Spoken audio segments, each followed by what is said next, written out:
I'm gonna do two. The first one is called I Love You Once. Before I was old enough to drive and I was sneaking off to see you, lying to my mom about where I was going, you were everything I ever wanted for the rest of my life. When I couldn't get enough of your face or your hands or your voice, my best friend had to listen to me ramble on incessantly about you until she was sick of your name. The day you laid on top of me with your hand behind my head when we had to have sex on the floor because the bed was taken by our best friends is one of my sweetest childhood memories. I still, 25 years later, remember how your tongue tasted on mine that very same day.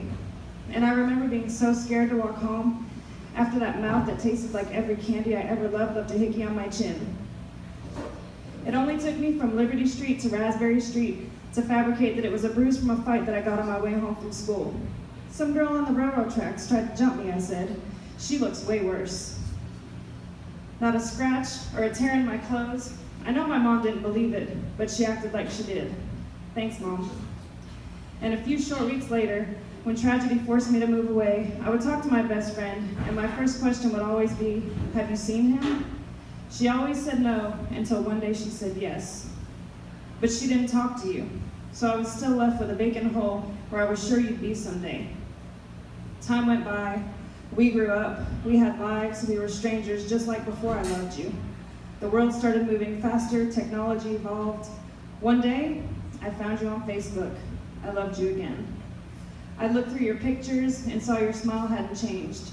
You still had the same lips that left passion marks on me and turned me into a liar. And you also had her, and you looked happy. And I wondered if she liked to eat cheese and raw chocolate chip cookie dough straight out of the package like I do. I wondered if you two sit on the couch rubbing each other's feet, laughing at Kevin Smith movies the way I imagined we would have. I wondered if she kisses your collarbone at night and lays her hand on your chest as she sleeps, just to feel your heartbeat. I wondered if she caresses your head when you mention that you have a headache. I wondered if she gave you 1,000 kisses on your face before you went to sleep each night. I wondered if you ever thought of me. I wondered if we could pick up where we left off or if we've changed too much. I wondered if she's your happily ever after. And then one day, you showed up in my inbox, complete with all the nostalgia and butterflies one person's soul could hold, and I was 15 again. Every day we catch up on old times and current times. I'm standing at the edge of the diving board, curling my toes so I don't accidentally fall, so I don't accidentally end up in the deep end of loving you. And every time you talk to me in the gentle way you have, your hand is behind my head again, and I make up stories on my way to sleep of how our life could be if you were with me instead. Would we enjoy walking by the river or walking on the beach together? Would you like my favorite restaurant or the way I cooked your eggs? Would you play with my hair as I fell asleep at night? Would you put your hand on my knee for a 10-hour road trip because the passenger seat is just too far away from you?